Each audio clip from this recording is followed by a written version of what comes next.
Print Your Games Podcast, the podcast about what's new and awesome in 3D printing for gaming. I'm one of your hosts, Jefferson J. Thacker, also known as Param, and I'm joined by Kristen Sowards, also known as Seventh Mastery. And today we've got one of the episodes I don't like doing, which is we're going to have to talk about some grumpy stuff. Yeah. Today's topic is all of our 3D models can disappear? Question mark. Specifically the ones on MyMiniFactory. Those were not fun emails to get. No, we'll be definitely getting into that hot topic here right after we just do our catch-up, our hobby catch-up. Yes. Kristen, what are you working on? Speaking of unpleasant things. Oh, no. I changed my FEP. You've changed your FEP? And so I've now upgraded to my first FEP2, which so far is working swimmingly. I actually acid tested it by printing vertical bases. Oh bases. 100%. Why? No fails. Wow. Why torture test a brand new thing? Because content? You want to know, right? You do. And so far, so good. Obviously it's early to tell on clouding and things like that. But some really great prints. I even printed, I don't know if from Comet Order, if you remember, there's those little dice looking hedron guys. They're kind of little like constructs, but they're clearly inspired by dice. And they have tiny flight rods that you can print with them. Normally I would just put my own flight base on it or whatever, but I was like, let's just go. And I did it. I printed the flight rods, which are just itty bitty, just laying straight across the plate with supports. But the support, they weren't like full contact supports or anything, and it worked great. Like every single rod printed. So I did. Sorry. I got the official Elegoo ones though, so they're like the actual FEP2 for the Saturns. So I might need to go look at buying a set of those. I have purchased a set of FEP2 sheets that were not from Elegoo because they were not offering them at the time. Months and months ago. And I was like, when I replace my FEP, I'm going to go to NFEP or FEP2. So NFEP or FEP2 is an alternate material for making the FEP sheet, the little plastic sheet at the bottom of your tank that the light shines through to hit the resin. And it's supposed to be much more durable. And it's also supposed to release the models much more easily. So it's just a pure upgrade. People that have been using it have been swearing that this stuff is the most awesome stuff, and it kind of solves a lot of headaches. I mean, honestly, like the things you don't want with FEP2, and CCATLA is saying it's all actually PFA. It's just a different name for PFA, and we're calling it FEP2 because FEP is a material that we are using to reference an object, because that object is frequently made out of that material because it is a material that does not like to stick to things. So it's just like a Kleenex situation. Got it. Well, it's a little bit reverse. It's if we looked at all facial tissues and called them cotton blends. But because that's done, I've actually been able to move on to my Phoenix High Elf dark conversion project. So I have been printing a bunch of those. Right. And I'm still not 100% like, okay, I saw the Phoenix that WizKids did, and it's like 200 and something bucks. It's huge. Yeah, no, not going to buy that. Not going to buy it. But I've been kind of ramping up my Phoenix situation because I do want like them to be a practical battle ad. I got the Gamic Phoenix, which is pretty solid. I also printed off. There was a great Phoenix. The Phoenix is from Cast and Play's Royal set. There's a Phoenix that's just randomly thrown in with the King's Court, which I thought that's an interesting, I don't know, nod to something. But yeah, I do have 3D Arts Digital did a big Phoenix in their prey setup, like magical animals that were being hunted, I think was the theme of it. Okay. And then also Titan Forge, I think, has a big radiant Phoenix. I do like Titan Forge's Phoenix. It is really cool. My favorite Phoenix, though, is not even a 3D printable Phoenix. Which is, I know, blasphemy on this podcast. It's like one of the very few physical models I went out of my way to buy, and at the time it was $50, and Mm-hmm. since price increases have affected it, so it is Mantix Phoenix, Mm-hmm. and it's Ooh, just such a cool looking Phoenix. It's got that's a pretty really cool good. metal visor, and it's big as frig, and it's all fiery and awesome. It's And very similar to the Dungeons and Lasers Phoenix I got, and yes, I I have did you. notice that when that came out. I was like, that's really similar to the Mantic Yeah, Phoenix. yeah. I haven't put that together yet though because I really want to have my paint scheme down if I'm gonna put that in my dark Phoenix thing. And I have found out that that really cool giant eagle I painted from Titan Forge was supposed to be a phoenix. I really should Nice. have just painted it up as a phoenix. I've been running into an issue like I can't quite get the vibe I want with the elf like infantry. I've been pulling a Hmm. little bit from the Arc Villain Lunar Elf set, but they still kind of feel a little off. And I was surprised the scale was really really smaller than I'm used to Arc Villain being like huge and unwieldy. And so those were not perfect. I started looking again some of the Titan Forge ones, which I thought was funny because I was like, are some of these ones like parents use too? Like I don't know. Hmm. So I thought it'd be funny if I ended up with partially your high elf army but painted Why completely not? different. I mean, this we're I know it feels weird to print out and use models similar to what one of your friends is using, but this is a new phenomenon thanks to 3D printing because before this, like if you were playing any of these games, you bought the company models. Most likely you were using Games Workshop's models. Your Sure. army looked identical to the army across from you if you were playing the same faction. Well, and you get eye twitches at the game store, and I Hmm. worked at a game store, so I saw this eye twitch a lot. When you Hmm. painted anything non-scheme, like Oh. printed and not printed, I painted my original Gene Stealer cult army Hmm. like leopard grasshoppers. Oh, So cool. the black with the multicolored dots all over them and stuff. Yeah, yeah, yeah. And people loved it, but at the same time, anybody who was like, an old school Oh, GW guy that's was not like, lore appropriate. "What's that?" There's this. and now I we we're, there's. we I were saw getting a. Ah.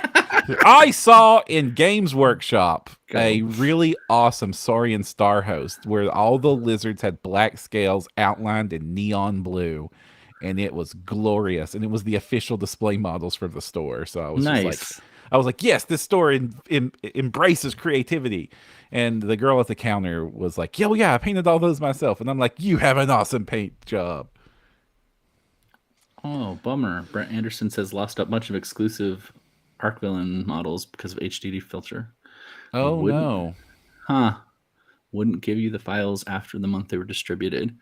I remember there was some problems So before MyMiniFactory with that, but yeah, so now we really need to have the talk. We're going to have to transition to topic. Thanks, Brett, for bringing that up because, oh boy. So, just to give you some background, we're talking about models disappearing from my mini factory, from your library, my mini factory. So, to give you some background, Puppets War yesterday or this morning, kind of a combination of whenever, emails go out. Hey, there's a problem with our library on my mini factory, and we've turned it off, or we've turned your access to those models off. We will be working on this and get your models back. And sure enough, I went to my mini factory and I went to my library and I went down into the Puppets War section, which was no longer there. And mm, I have a Puppets War going. I do not have the very first month of Puppets War that they were out, I and I do. have every single one of them beyond that point. And all gone. Hundreds of models, hundreds of dollars worth of models if I were to have to repurchase these gone. But yet, you go to their store on the My Manufacturer website, they're all there, they're all for sale. And a little bit of a twist of the dagger in this email that went out to us was, hey, on puppetswar.eu, there's plenty of digital files that you could purchase. And like, I'm not gonna buy files the day you told me you took all my files away. I'm sorry. It's just, Right.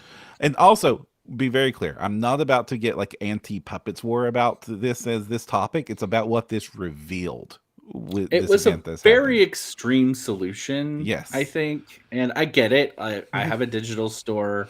Mm-hmm. You hear a site's been we're compromised, you're gonna but we're getting react. ahead. We're getting ahead. Yes. We don't even know why they did it yet. Yeah. Okay. So eventually they give us an update and they explain what happened. So basically what happened, for some reason, a lot of users had contacted them because they had suddenly gotten access to their entire library. And, for me and you, that wouldn't be a big deal. Wouldn't even notice because I Yeah, have their you entire have their entire library. library. Yeah. And I think I have their entire library, but I had to purchase the first month's manually, but with their Right. discount code because I missed their first month. But if I just joined last month and then got literally 3 years worth of models, that's a bigger deal. So Yeah. they, according to the release that Puppets were put out, they contacted MyMiniFactory, saying, "Hey, here's a huge issue." They looked through all of their settings on MyMiniFactory to try and figure out why all these people had access to models they were not supposed to have access to. They couldn't figure that out. Eventually 10 hours goes by without a response from MyMiniFactory, and so they went with the only solutions they said they have available to them, and basically took away everybody's files across all MyMiniFactory. Everybody lost their files, and then they recreated those libraries again, and then added everybody back to the releases that they were supposed to have access to. And if there was the problem with this is if there's been email mix-ups between, if you change your emails and stuff, you're going to have to contact them to get some of this further worked out. Lots of headache. Or if ultimately, you switched between yeah. Tribe and Patreon, there's going to be a chance that something gets weird there. Ultimately, 8 hours after all the files went away, the files were added back again. And that's the problem. The problem is not what Puppets War did or didn't do, or what they were able to do, or what they weren't able to do. It's actually that's the problem. It's not what Puppets War did that becomes the problem. But the fact is this revealed that our libraries on MyMiniFactory, which is the core of the 3D printing world right now, It is. not like I don't want to give a percentage, at least for but gaming. the vast majority of gaming 3D printed Patreons release their models on MyMiniFactory, and MyMiniFactory has become like Steam and like DriveThruRPG and like the Apple App Store, etc., all these other places that we have digital libraries. It has become the 3D model version of that, and it is not permanent. And I don't even mean someday MyMiniFactory might not change their doors. It's at the whim of any of these creators, these libraries could go offline. But that's, and as a bit of a worry that you might not have with that statement, it is vastly different than what we're used to in any other industry that distributes digital data. Yeah. My iTunes songs, because iTunes is still up, I can still download every freaking iTunes songs. I haven't used iTunes in 10 years, but I could still log in and download every album I purchased from them. I have access to all of my Amazon movies. I have access to every Steam game I have purchased, and there's 12,000 some hundred. It's a Yikes. significantly humongous number of PC games in my Steam library. Well, I have several thousand PDFs for DriveThruRPG. Yeah. I have thousands and thousands of PDFs. Most specifically, in all those other cases, those libraries are as permanent as the websites they're living on. And I see Catless said there's been some licensing dispute and some songs aren't available. I do remember that happening with iTunes specifically, and it's why I quit using iTunes. And I moved on to doing other services. Because the Heroes TV show was taken away from me after I purchased it, and I was really ticked off, and I left that platform for good. And so, but on Steam, I have access to Steam games to companies that no longer exist. Yeah. I have access to the City of Heroes Rogue Edition, which is a game that is no longer playable. The servers do not exist. The company who made it no longer exists. And I can't even use that software, but I can still download it if I wanted to. Yeah. DriveThruRPG, I have access to all those PDFs. It's mine. and I can give them to companies and creators that no longer are even alive. Like the creators that have passed us, sadly, I still have Yep. access to all their files that I've purchased from them or they have given me. With MyMiniFactory, what we've revealed is we do not have an account that logs things we have been given access to and that is part of our account. We are being loaned access to these files from the accounts of the creators, which means those creators close their MyMiniFactory store, go offline, boom, library gone. GW decides that Puppets War is way too similar to their Space Marines, even though they're not. But GW lawyers have in the past not cared about that sort of thing. Right. What happens if they change their mind? Boom, I'll lose access to thousands of dollars worth of models.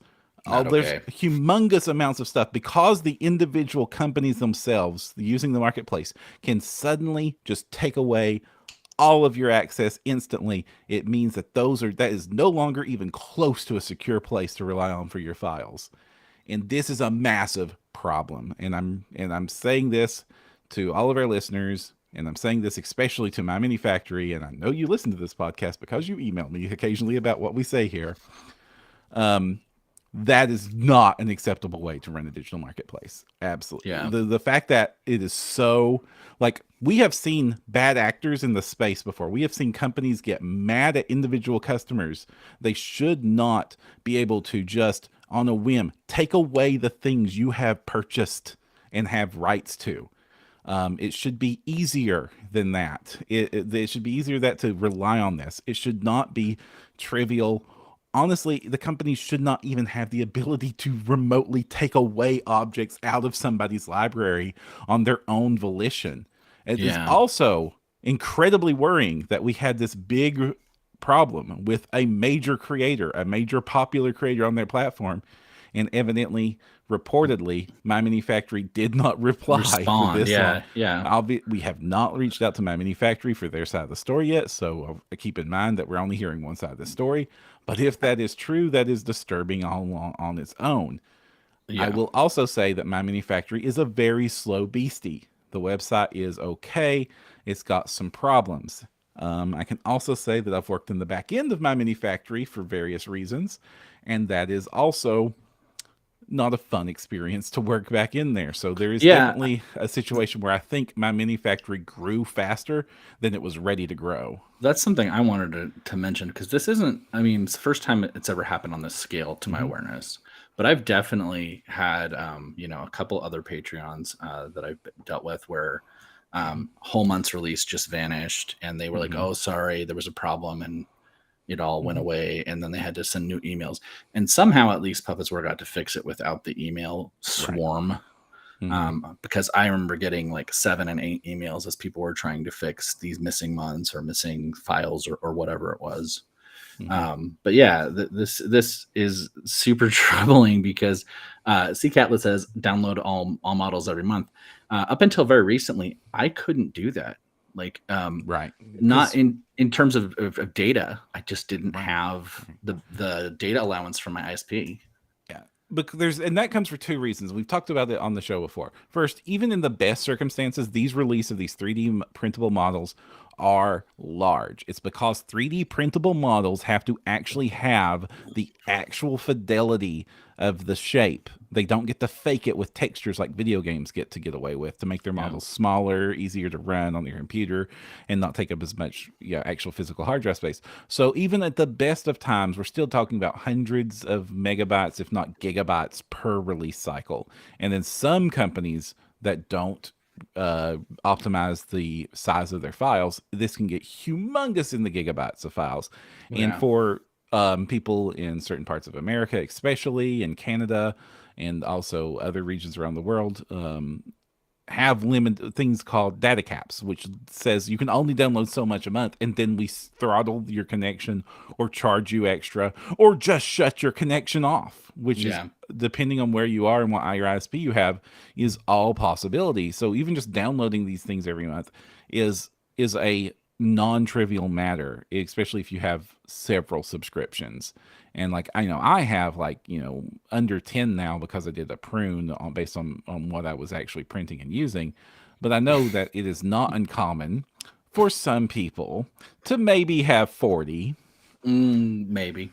maybe, Maybe. and then that Or would you know, be plus or insane. minus some from 40. And then there's what you do to store it, because we talked about this in a previous episode about like storing this stuff is not trivial either, because it is humongous amounts of gigabytes. And what Herberto says had to buy a NAS, and that's what I did I bought myself a NAS, and that is, you know, a network storage drive to just with big capacity, 6 terabytes in this case, and it's redundant capacity. So there's actually two 6 terabyte drives, and they're backing each other up. So that, you know, this, because this is now suddenly valuable. And MyMiniFactory, the fact that we all migrated over to MyMiniFactory was supposed to be the solution to this problem, because digital files, I don't have my entire Steam library installed. I could not do that. It is too massive for any computer I have to install every single game I have, because I have thousands of them. And with 3D printing, I have thousands of 3D printable files. My normal PC very quickly filled up with those files. Yeah. A digital hard drive, multiple external hard drive was needed to make that happen. Yeah, and mine, I think mine's only like 5 terabytes, and it's well over half full already. And I have not downloaded, I would say, even half of what I have access to. Yeah, and because of that, because these things can be taken away, and the GW shark in the waters is a real possibility, because, you know, a lot of these models are designed to be used as proxies in GW's games, or often inspired by, and we have seen several times over the last couple of months whole catalogs being like hit in like Gamic's catalog is really cool, but what if GW says, hey, Gamic, lawyers, suits, if your stuff is too close to ours, whatever, and lawyers are expensive, and big giant GW, and we're saying GW, but this could be Disney. Disney could say, hey, your stuff looks too similar to Star-Lord, and then suddenly they're gone. But when they're gone, it doesn't mean when a company gets shut down on the Steam, I still keep their games. Right. Their company gets shut down now. Oh, my file's gone. Well, I'm just gonna say, like, Heroes Infinite's a good example. Right. And I think they're very adherent to EU policy regarding personal assets. I still have access to the original Arcadian Elf release, as you may or may not know, that got struck down, and you can't buy it anymore. But I get both versions, and I can download any of them right now because I bought it before. And this is true that, hey, you need to take some amount of consideration for the security of your own long-term data, and relying on these cloud services is inherently unsecure and ephemeral. But like we said, other companies that's not run like this, it's a little bit less ephemeral. We have to trust that MyMiniFactory will still be around, and we have no reason to believe that they wouldn't be. We have to stress that Steam is still going to be around, so we can get their stuff from Steam. But even that itself is not, because, like, this is the reason that I don't buy digital Nintendo games, because Nintendo is notorious for shutting their online services down. They just literally the other day shut down the 3DS shop. That is last generation's game console. It's not even 10 years old. There are still games that were actively played and fun on that games, and they're not playable anymore. That's a bummer. Yeah. So the stability of the platform absolutely affects player behavior on those platforms. And gosh, we're having to hope that that the services, because the alternative is we go back to the days of everything being distributed on Patreon. Don't miss your release window. Make sure you get your files before the end of the month. It's going to take up a massive amount of space on your hard drives. Better have an external hard drive. How are you going to back up terabytes worth of stuff? In time, like that last couple days of the month, I was literally, it was like a full-time job sitting there and just downloading as fast as I could. But if you download too much, I mean, I don't know about your computer, but my computer certainly doesn't like it when I've got like 12 8 gigabyte downloads. Yeah, no, going. they do not. No. Yeah, because and now think about it this way. Now that we found out that this library is ephemeral and could very easily, for a host of reasons, disappear on us, my initial instinct is, okay, now I have to download everything. Yeah, which is going to be insane. Like, what's it going to take for me to download just just all of Puppets War is going to take me a day. And Yeah. then going on to the next one and the next one and the next one. I mean, good grief, my Titan Forge. And Yeah. like, oh my gosh. And OPR is OPR humongous. Artisan Guild. Artisan Guild at least optimizes their files to a That's nice. true. They are nicely optimized. AG, you do a great job. You do a great job with your files. I love it. Speaking of which, their dwarves next month look really sexy. Yeah. And if you, oh, I do love their dwarves so much. I have a whole dwarf army printed of their stuff. I was about to throw it away. I probably still will throw it away and reprint it because it was one of the first things I printed, and it's that really bad early Formula Soraya tech. None of it's painted. One dwarf is painted. One dwarf is painted. He was my test dwarf. Because the army is actually was supposed to be my dad's army. I feel like I have a lot of unpainted minis. You must have a lot of unpainted minis. Anyway, go on. Yeah. So I'm gonna have to download. Like my gut instinct is like, okay, the service can't be trusted as a long-term service anymore, which is the entire reason we wanted this thing to exist. We wanted absolutely we wanted the drive-through RPG of digital files. We wanted the Steam of 3D printing. And it was the reason I got into Tribes, because the instant access, but only having to download partial stuff was like so gratifying, right? And you didn't have to wait for the Patreon handoff the next month when you forgot about the release. Right. Like, yeah, but now this. And it's going to be a return to the day, like at the worst case scenarios, this returns to the days of like manually downloading all your stuff before the month's over, and then oops, you missed a month. You have to like very cautiously beg the creator in private message on Patreon saying, hey, I missed your stuff from February, and I know this is October, but I didn't notice till now that I don't have my Chaos Knights. Can you please send them to me? And you're hoping they say yes. And most companies say yes. And most companies do. Are really nice. But some companies do not. And that really irks me. When we're ornery, I'm tempted to name names, but I'm not going to. But I could. We could. But I will say, if it happens again, I will name names on podcast. But I will encourage creators to do that, because if I have a file that I purchased in the past and something happens and I don't have access to it, and I come to you, and this is already a bad, embarrassing situation for me, and you say tough out of luck, it's the last thing I ever buy from you again. Yeah. And I know a lot of people will be in the same. And really, honestly, it's just not cool. Good customer service means helping your customers when the bad stuff happens. And more pressure to fix it on MyMiniFactory, because I get it. I've been on the end of the, hey, this file got released and there's a typo or whatever it is, and you have to go back and manually correct it and whatever. And I fortunately have access to drive-throughs tools, and they're pretty good to support me. But I've heard what it can be like for some of the MyMiniFactory things to manually do stuff. Sounds like you've more than heard. It's a fun place to play. And gosh, it's just rough. And like we still didn't have a solution, and MyMiniFactory was supposed to be that solution. So like I'm really hoping MyMiniFactory changes this to an actual ownership kind of, or a permanent licensing kind of thing, where the creators can't just change a thing in a share and all my stock files disappear just because they feel like it, or like they should at least have to engage MyMiniFactory in that process. They shouldn't have the ability to pull that trigger themselves.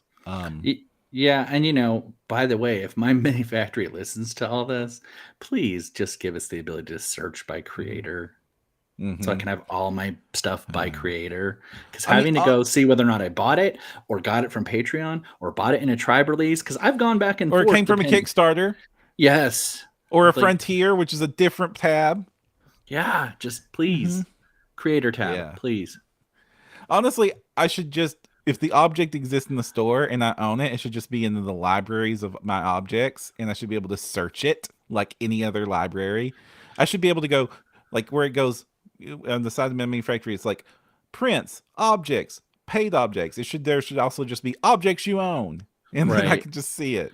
Well, and also like it's weird to me because and this is what I understand.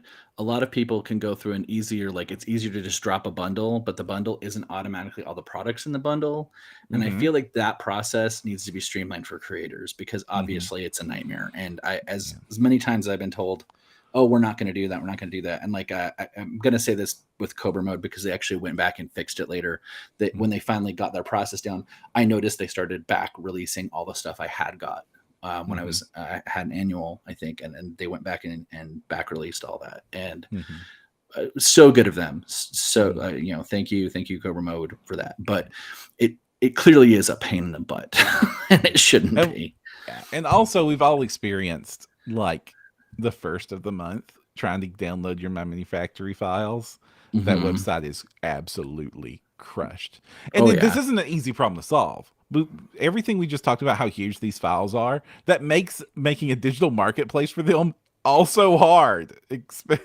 Gosh, it is so hard to like massive, gigantic files. That bandwidth bill has to be expensive.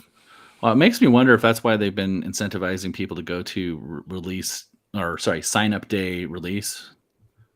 I've been seeing that a lot. So like that you only get your Patreon release on the day you pay for it, and it becomes something that Oh, anniversaries over that. that's a weird Patreon thing. I don't know much about that. Okay. Yeah, it's weird. We have some Uh, answers. yeah. Lord Dovis in chat says they recommend Obsidian tag managing app. It allows you to tag your files with text and images on your G Drive or local, and then you can search through your library. But it takes a little effort. That's nice. That might be a great idea. I've seen a couple of software solutions for this as well. They've been hit or miss. The good thing at least is now with like Cheetu Box and Lachi, they actually have previews. If you go to at least in Windows, you can actually see the preview of the file now actually displays the file, not just its name or a Cheetu Box logo. You can actually see. I mean, this doesn't always help if they happen to orient it in a way you can't tell the details, but at least it is something. I can So see, many oh, that's times a you're just shield, staring that's a at horse, there's a that's a left base and arm. it has, Lord of It's the the Print or underside of whatever the on it. base. I'm like, thanks, Scroll- guys. Thanks. and it's a mess. It's a mess. But oh goodness, it's a mess. Yeah, Voxel Forge Miniature says they just went to MMF to store Patreon files. Uh-oh. Um, some folks do not decimate their models, Voxel says.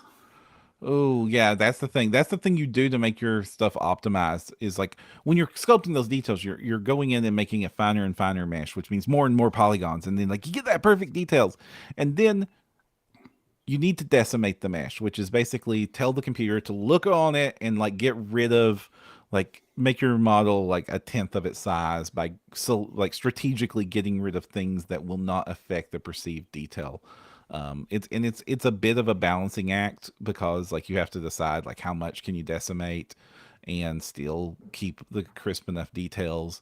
The answer is usually a whole lot. 10% is not even close to the limit there, like literally 10% of the file size, and it still has most of its details that I can't tell even going in and pixel peeping on the model if it got any different.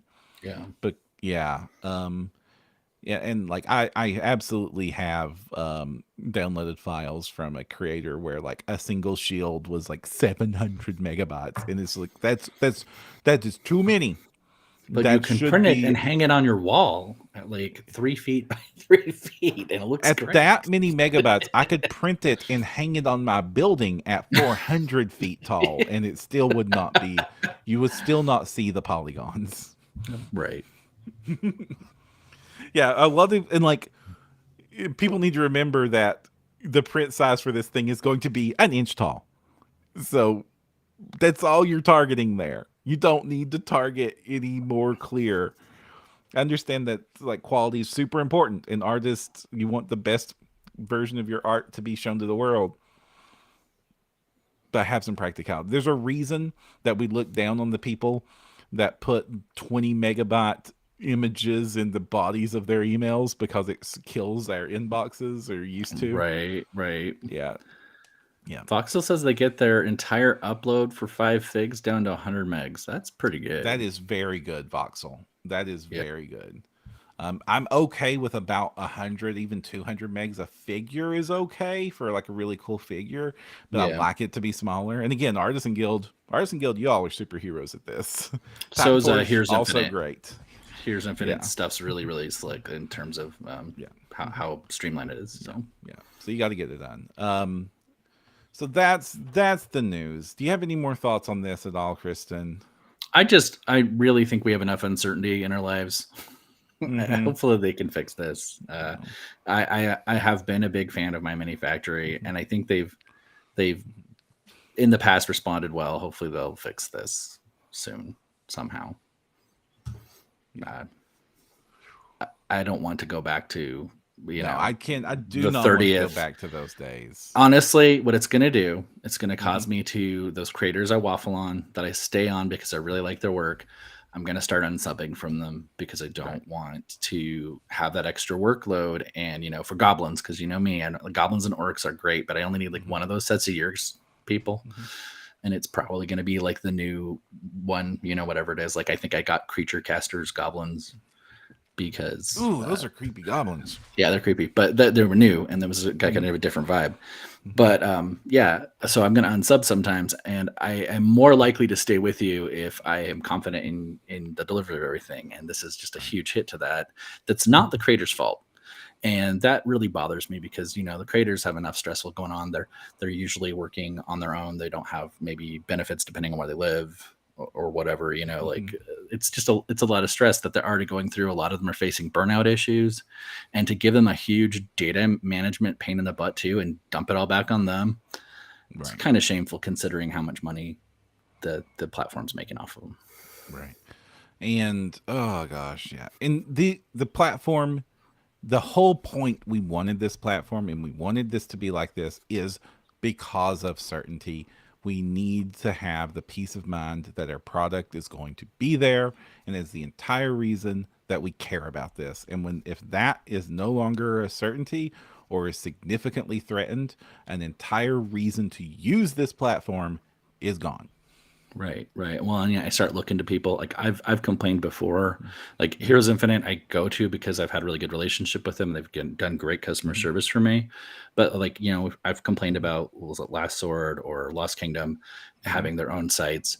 But maybe I'm more confident in that if they're not going to have these problems. Right. I mean, at this point, that might be the actual answer because this is making me be thankful for the companies that have their own sites because at that point they can take their models away on a whim, but they're less incentivized to do that. And it's not like all the same dangers are still there, but at least it's decentralized at that point, and so a problem happening in one place doesn't affect everybody at once. Right. And so let's move on to other things. So we kind of more jumped positive onto this things. topic. Yeah. Such as I'm less of an idiot right now and got my slicing times down to seconds instead of minutes. I think it baffled you when I was telling you about this. So a little bit of background to explain. Okay. I've been using Chi2Box since I started 3D printing because at first it was literally the only choice. And it was Chi2Box because I had an Elegoo printer. Prussia Slicer had resin support, but you could only print on Prussia printers at the time. Now, you don't have to. You can Prussia Slicer, you can print on just about any printer. Okay. And so that's also great because back then Prussia had the best supports. And then Lachi came around. Offering their slicer as a premium slicer. There's a free version of Lachi. You don't need to do premium, and it shows commercials. It was really funny setting up my friend's computer, and an OPR commercial that I made showed on his computer when he was slicing, and I was like, "Hey, this is cool. Money well spent." Yeah. And my standard disclaimer: I work for OPR, and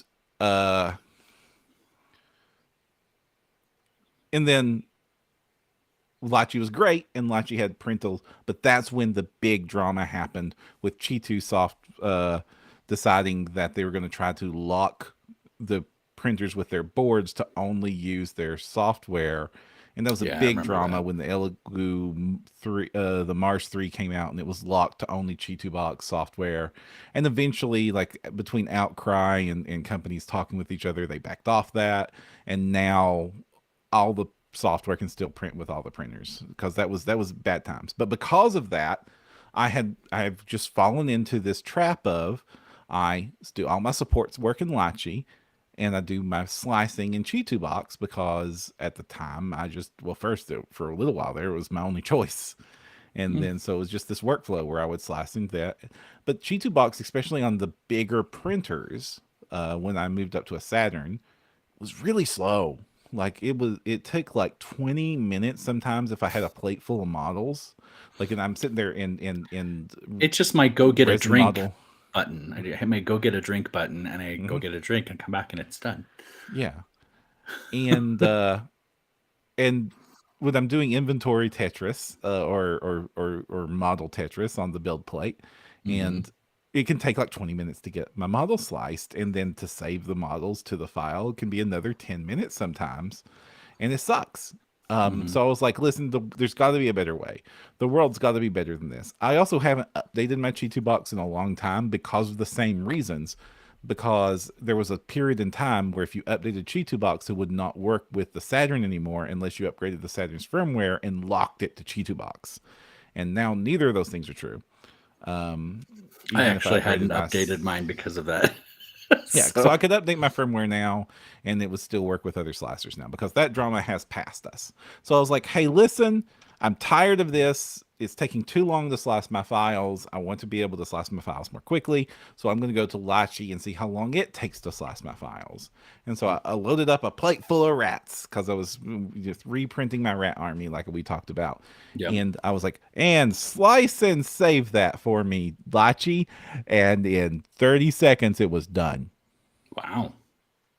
And I was like, haha, this obviously was a failed slice, right? Right. Something That's went what I wrong. would think too, Yeah. So I actually. pulled it out of my thing. I ran it over to my printer. I hit print, and I got me a whole bag full of rat boys. And it worked perfectly. Um, and so, like, now Lachi's my only software, because that is like, not, that is night and day difference in slicing speed. And maybe modern Chi2 box, I need to do a test where I upgrade my Chi2 box to the modern version and do a slice test again to see if it's any faster. Um, but that is a humongous difference in Yeah, slicing it's a speed. huge time And saving. so, hey, if maybe I'm just an idiot and just now discovering this, I'm just an idiot and just now discovering something I should have learned years ago. If I had just kept up my dating my software.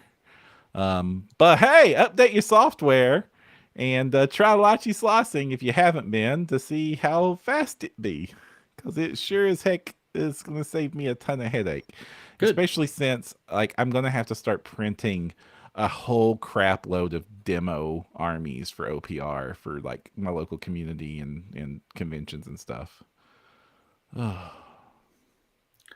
It's still a dream job, man. Yeah. A lot of people would be very happy to have a job. So hey, Oh, that is fun. Yeah, for listeners, my working for OPR is becoming a full-time position here very soon. yeah, very Um, cool. Brett Anderson, I don't do supports, but when I randomly attempt them in Lachi support system, is a hugely better system now than it was before. Yeah, Lachi was, when it launched, it was already the best support software going by leaps and bounds.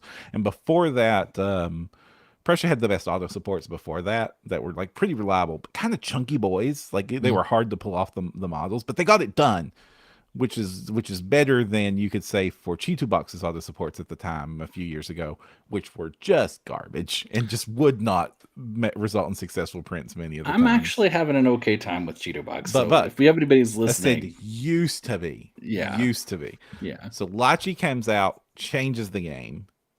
Much better support software, both for auto supports that are really good, because it actually does the island searching stuff that you used to have to use other software for to right, find right. them. Which I remember doing. So Yeah, annoying.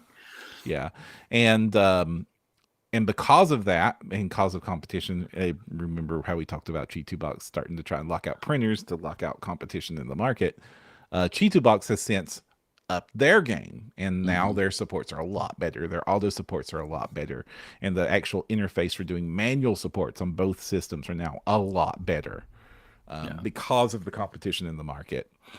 This is why competition in markets is a good thing. We went from something that worked but was clunky and not great to now we have multiple fantastic choices. Yeah. And speaking of fantastic slicer support choices, there's been a lot of slicer updates lately There have. for the FDM side of the fence. So up until Yes. now, we're talking about resin stuff, and uh, there's two. So both Cura and Prussia have done updates recently, and Prussia has updated their software. I'm going to talk with this one because it's the one I'm hype about. Is their new organic supports in the beta version of their software that you can get? I think it's 2.6 is the one that has it. Is like FDM style supports for resin style supports for FDM For models. FDM, yeah. So if you don't know, before with there was different sorts of models, and tree supports were a thing, but they were still experimental. Some of them call them tree supports, some of them call them organic supports.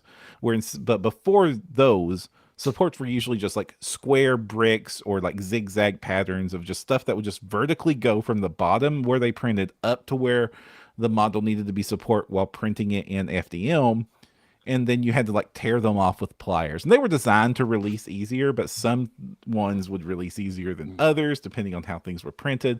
If they were in small spaces, where especially if they had to rise from part of the model to get to the support, then those were easy. Those were harder to remove, sometimes impossible to remove.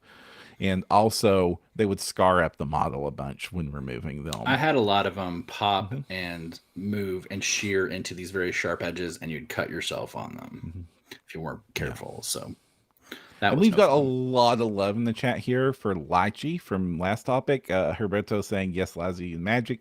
Since I pre-support my own stuff, I can't imagine not using Lychee. Schumer's saying, agree, more than happy to pay for the pro version. Such a useful software. We already read Brett's comment about how Lychee is hugely better. Yeah. Lychee is fantastic support software, and all the supports are great. And yeah, so highly recommend using Lychee. It's like $100 a year to purchase it for the pro version. The free version is awesome. And honestly, I have to say, I have pro version. I don't use pro version features. I almost always just use the features I would already have as a free user to do all my work, and I haven't missed it yet.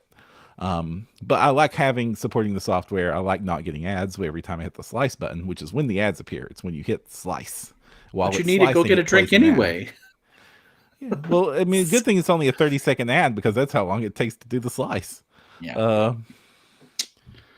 But Prussia, we're going back to Prussia. Organic support. So instead of those blocky supports that we're used to traditionally with FDM prints, which is why so many of us prefer supportless prints. Thank you, Ian Lovecraft and Tom Tullis from Fat Dragon Games for making awesome supportless models for us. Rocket Pig, also great. And Bright Miniatures, if you want really old school raw Partha looking minis that are supportless and cool. If you want your stuff to look like you're gaming in 1978, Bright Minis is your way to go. They're awesome. They're awesome. And Monstrous Encounters has a whole line of supportless minis and stuff to print too. But the new organic supports, they come off the build plate and curve into where they need to, so they don't have to be on the model most of the time. Also, because it's smart about it, so it starts with a thick trunk at the bottom and then like gets thinner and thinner as it curves around to just touch exactly where it needs to touch to do that support. And that means they're easier to come off of. They leave less scarring behind. We're already seeing a ton of users in like the Reddit groups and the forums using these new organic supports to print heavily detailed minis blown up to be maxis at this point.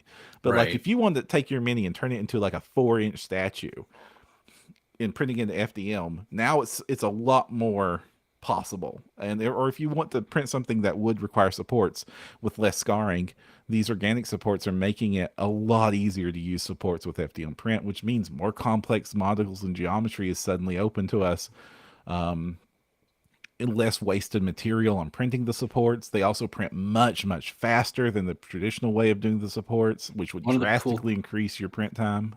one of the cool things I saw was that they actually Mm-hmm. had models that would like Mm-hmm. curve back on themselves so that you could Mm-hmm. print a much larger print on your smaller bed, which I thought was Mm-hmm. really neat because it was like a lot of the mobile dragon snaps, like when you break them apart and then Mm-hmm. they're all they move.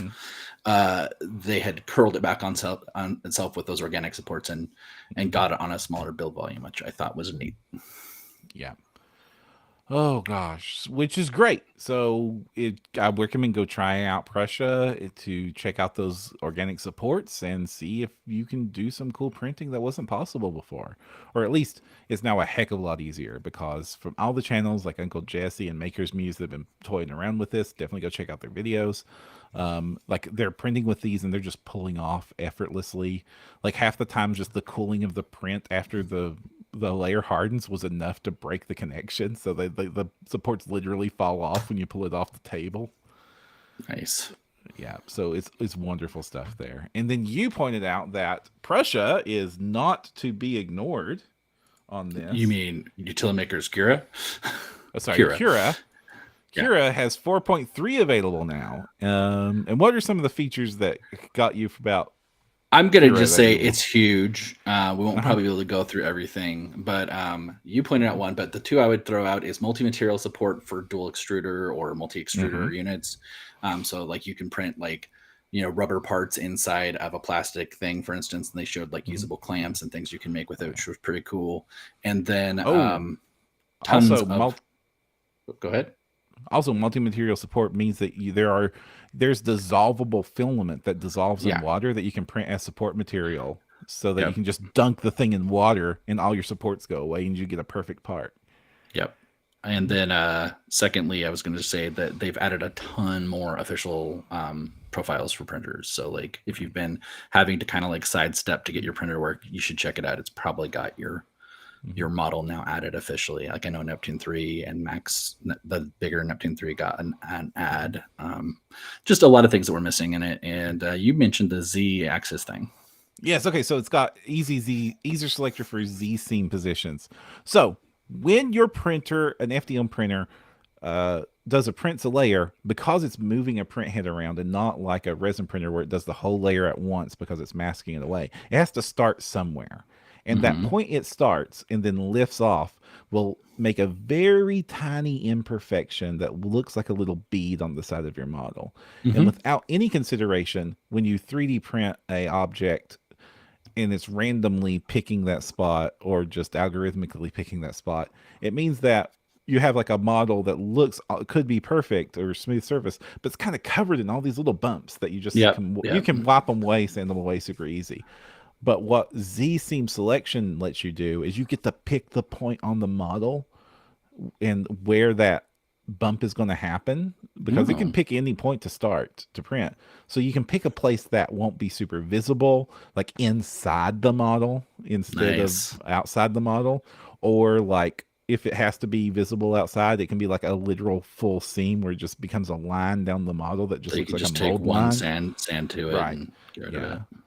And I've seen people like play with it to intentionally include that as a detail on the model by No, picking where the Z seam starts because it just makes this very thin line down the model, especially when you're doing like some of the multicolor filament that shimmers depending on which way you face it. It can have some cool effects, and this like puts that into your hands. It makes it they're making it easier to very different like a few different methods to decide where that seam is going to be. Traditionally, I've been choosing to do it inside the model so I don't have to sand it. So like an interior wall instead of an exterior wall. sounds good to me.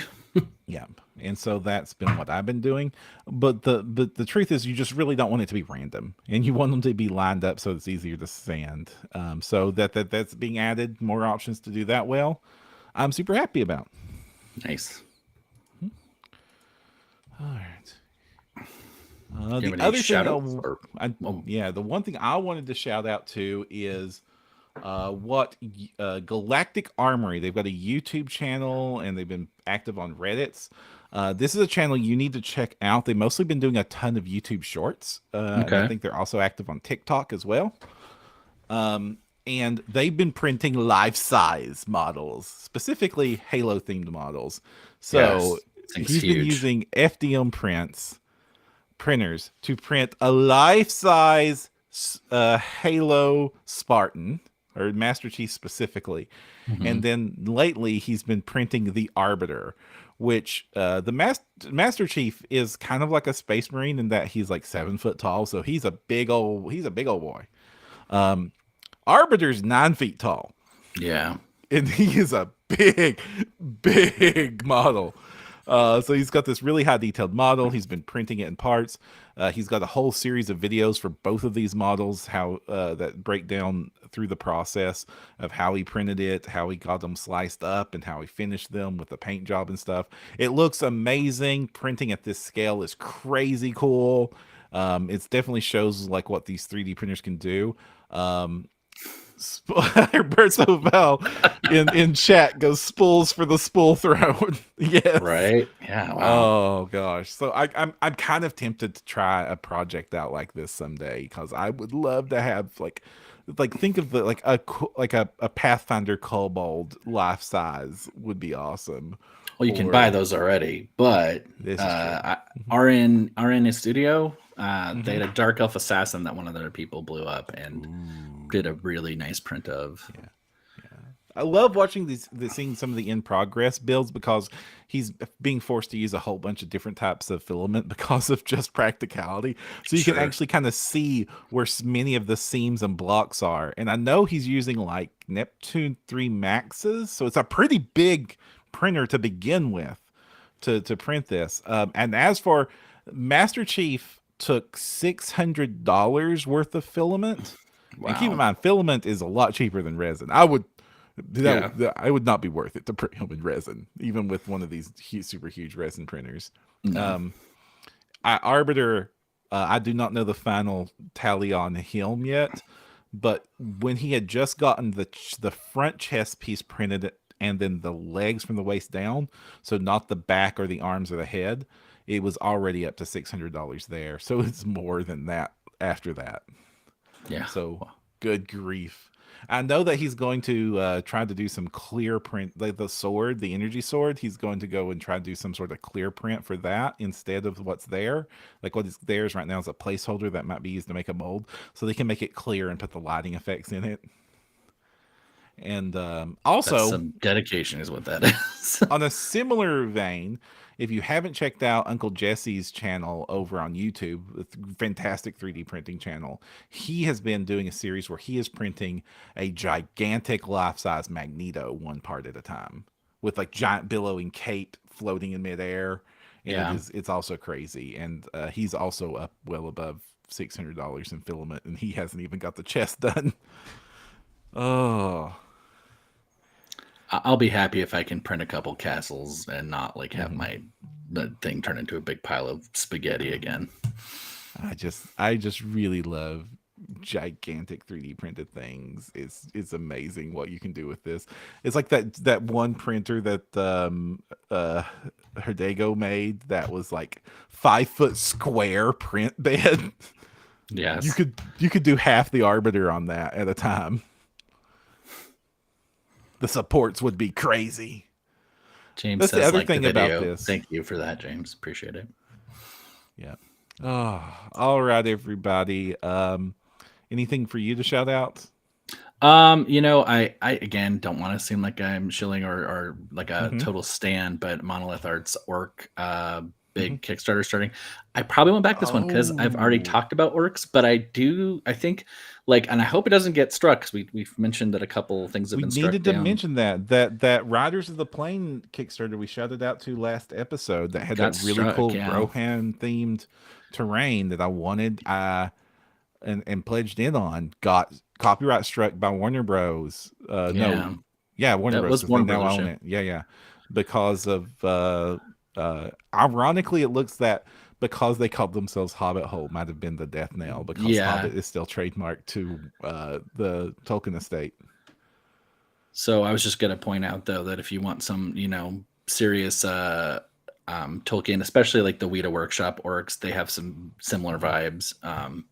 especially like the really like dark iron armor stuff. The orc stuff is coming out. Looks so so can you hopefully it have a doesn't link for get. that? I can pull it up on screen because I think I know which one you're talking about because I drooled when I saw it. It's the here it is. Monolith Arts, the Orc Horde. Yeah, that's so cool. I love this. Let's put this up because I really, really, really wanted this was going to be my shout out, and I forgot about it. So I'm glad that you brought it up because oh my gosh, these orcs look awesome. They're definitely like the Lord of the Rings flavor kind, but they've got that like warg is really gigantic cool. beastie things they're riding. It's like this is not likely to get copyright strike because this is definitely original art. So it's like you definitely get feels from Lord of the Rings orcs, especially some of the Hobbit versions of them. I'm getting feels of like the new Cruel Boy orcs that GW put out, or some of the Manti. Like these are very evil looking, vicious, very brutal orcs with like armor that almost looks like it's dripping off of them because it's made of steel molten metal or something. Oh, it's great, and it's this is enough for an entire army. It's huge. And they add stretch goals, like usually unlock, and they don't just do a stretch goal of like one mini. It's usually at least 5 poses or 4 poses of that mini. This is perfect if you're wanting to do an orc army for Kings of War or 1-page rules or Oathmark. I love this. I'm pointing it out because of like familiarity, and then you're going through it and kind of selling it back to me. Whispers of the Forest set. The add-ons for the previous campaign. Yeah, and I have backed all of those. These are the dudes that did Lost Souls. Yeah, I have loved every one of these. I think I might have got Arctic Tribes later. What's that? $29 for the early bird, personal use. Excuse me while I pledge. I'm gonna pull it off stream. It must pledge now. Oh, get in on that, gang. Well, and that's the reason I always point out Monolith stuff, because their early buy-in is almost always significant savings. So yeah, there's still 100 slots left as of this recording. So I'm looking through their back catalog to see if I should add one, but I already got. So yeah, sorry, I've already bought all your stuff. I can't buy it twice. Oh, yeah. We got a comment in from Stephen Bartle. Thank you very much for the comment. It says, thank you for the work you do on the podcast. Once I found you have not missed an episode. Thanks, Stephen. That really means a lot. Yeah, as content creators, we survive off of positive vibes. It is what feeds us. So we appreciate it. And that brings us up to what could you all do if you wanted to help support the show? The best thing you all could do, anybody that wants to support the show, is to go give us a 5-star or whatever you feel star rating on iTunes or Spotify, because that helps boost the podcast visibility a lot. If you're watching us on YouTube, like, subscribe, and drop a comment into the YouTube chat, as many of you have been doing out throughout this entire episode, which we super appreciate. And also, if you want more of our show, you can find it at printyourgames.com. You can find us at Facebook at facebook.com/printyourgames and twitter.com/printyourgames. Anything else, Kristen, before we bounce out of here? No, I think that's that. All right. So until next time, I'm Jefferson J. Thacker, also known as Param. I'm Kristen Sowards, also known as Seventh Mastery, and don't forget to use your screen protector.